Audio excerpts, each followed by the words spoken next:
Drama serial आपने इश्क मुशर्रफ देखा होगा, उसके बहुत सारे सीन्स के हवाले से ये कहा गया है कि वहीं खड़े होकर ऐसे लिखे और राइटर को उसके बारे में पता भी नहीं था। और उसका अंजाम क्या हुआ फिर? हाँ, तो ये मुंह के बल गिरा। तो राइटर का जो कॉन्सेप्ट है वहां तक आप इतने काबिल होते कि पहुंच जाएं तो आप एक्टर डायरेक्टर होते। मेरे मुंह से कुछ सुनेंगे आप। अच्छा सर, एक राइटर हैं जिन्होंने अभी पिछले दिनों नमक हराम और खई लिखा था। गलबन उनका नाम है, आपको नाम राइटर का सकलैन अब्बास। सकलैन अब्बास साहब वो कहते हैं कि पाकिस्तान में सबसे तबका जो पिसा हुआ तबका है ना शोबिज में, वो राइटर का। वो बिल्कुल सही कहते हैं कि 20 एपिसोड लिखते हैं, 40 बना देते हैं। वो बिल्कुल सही कहते हैं। कास्टिंग में मैं याद कर रहा हूँ, सकलैन अब्बास बिल्कुल सही कहते हैं and I am fighting for that. लेकिन सर आपके बारे में ये कहा जाता है, देखो भैया, मेरी बात ना करना, जो पंगा लेगा मुझसे मैं बजा के रख दूंगा उसकी। मैं तो ये सोच कर, सर आप कास्टिंग भी नहीं और एपिसोड भी नहीं बनाने देते। ड्रामा राइटर से ज्यादा कोई नहीं जानता कि इसकी कास्टिंग क्या होनी चाहिए। ठीक है, सो किसी की जरूरत नहीं होनी चाहिए सोचने की। तो सर ये राइटर्स क्यों मतलब मजबूर हो जाते हैं? और वो कहते हैं मजबूरियां, देखो याद रखना, एक बात मैं आपको बताऊं, मजबूरी में बिकती हुई औरत देखी है ना।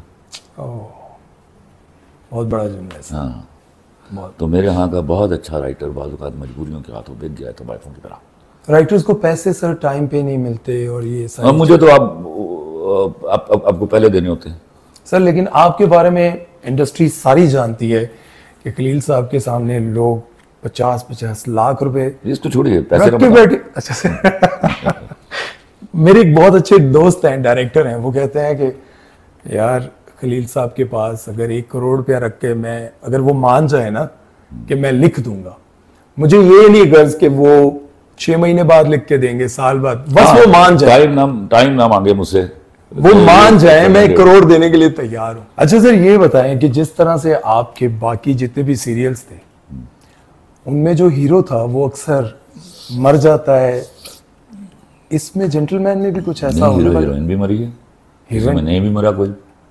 लेकिन सर क्या ऐसा क्यों होता है? जैसे आपने मेरे पास तुम हो में दानिश को मार दिया। अच्छा, ये हमजा को सुमेर, मैं आपको एक बात बताऊं, कहानी demands what I have to do, मैं को तय नहीं करता हूं। अच्छा, बूटा फ्रॉम टू बटेक्स में हीरोइन जिंदा रहे, लड्डा बाजार में जिंदा रहे, मैं मर गई शौकत अली में जिंदा रहे, लव लाइफ और लाहौर में जिंदा रहे,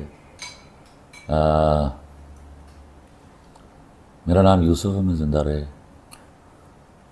मंजली में जिंदा रहे। लेकिन ये दो ऐसे, वो सब भूल जाते हो, वो सब भूल जाते, ये गलत है। तो जो कहानी मुझसे डिमांड कर रही होती है, अगर मरना तय है फिर अब्बा जी नहीं रोक सकते। अच्छा सर, आपने एक इंटरव्यू में कहा था कि हमजा अली अब्बासी ने मुझे, मतलब वो जिद कर दी थी कि मुझे, जिद नहीं की थी। अच्छा, उसने एक जुमला कहा था बड़ा खूबसूरत, मैं इनकी बात नहीं मान रहा था, हुमायूं सईद और नदीम की नहीं मान रहे थे, बल्कि सख्ती से मैं गुस्से में आ जाता था कि खबरदार जो मुझे किसी ने कहा कि इसको मारो। मैंने कहा मैं इसको मरने तक लेके जा रहा हूँ, मारूंगा नहीं। तो मैं गया हुआ था कराची, इनके ऑफिस में था, तो बाहर पासिंग शूटिंग हो रही थी उसकी, 11 अफजल की। 12 बजे फारिग हो गए तो उन्होंने कहा चलिए बारबेक्यू टुनाइट चलते हैं खाना खाने। हम चले गए, वो बंद हो रहा था, तो हमने बड़ी उनसे रिक्वेस्ट की, तो उन्होंने नीचे हमें मेज़ें लगा दी। ठीक है, तो मैं, हुमायूं की बेगम समीना भाभी, बेटी सना शाहनवाज, सुहाइल एबड़ो, सनम मेहदी, हमजा अली अब्बासी और नदीम बेग, हम बैठे हुए हैं, खाना खा रहे हैं। मैं ज़रा थोड़ा खाना खाता हूँ, लेकिन हमजा ने मुझसे भी पहले ख़त्म कर लिया। तो मैंने कहा तू खा लिया हमजा? जी खलील भाई। तो मैं भी टिश्यू से हाथ साफ कर रहा था, तो उठा, उसने आके मेरे घुटने पे हाथ रखा।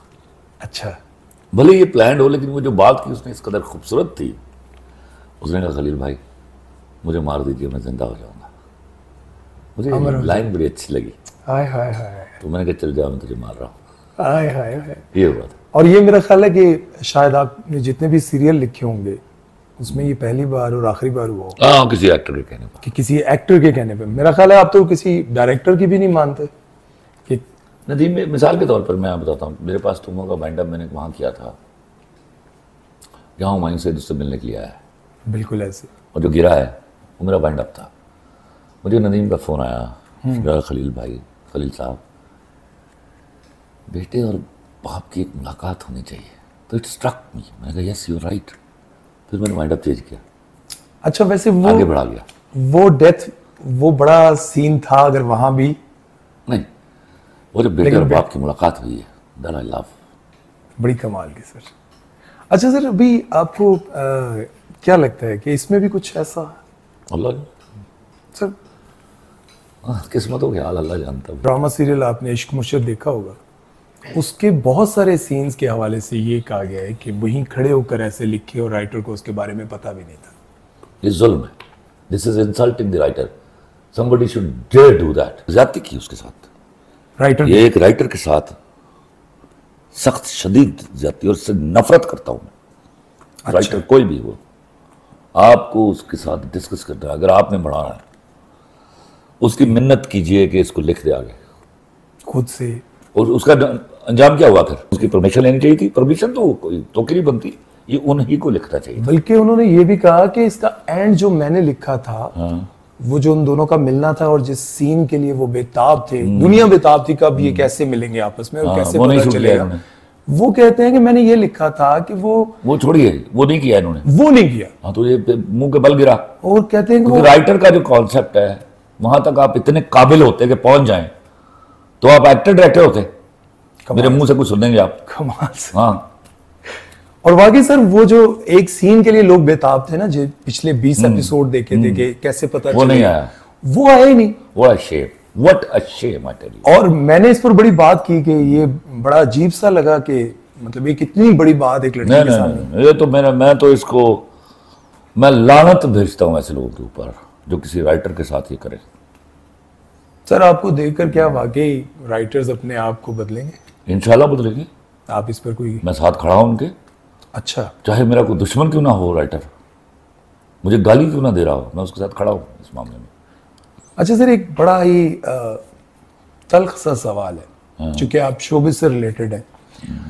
बहुत सारी लड़कियां इस इंडस्ट्री को ज्वाइन करना चाहती हैं, लेकिन माहौल, अभी मारिया भी ने बताया, सिर्फ लड़कियों के लिए नहीं बल्कि लड़कों के लिए भी फैशन इंडस्ट्री बहुत ज्यादा गंदी है। ये सारे प्राइवेट फील्ड ऐसे ही, it is not only showbiz, हर जगह।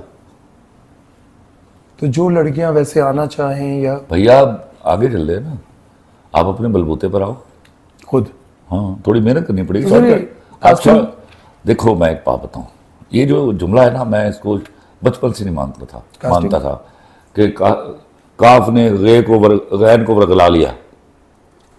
No no no,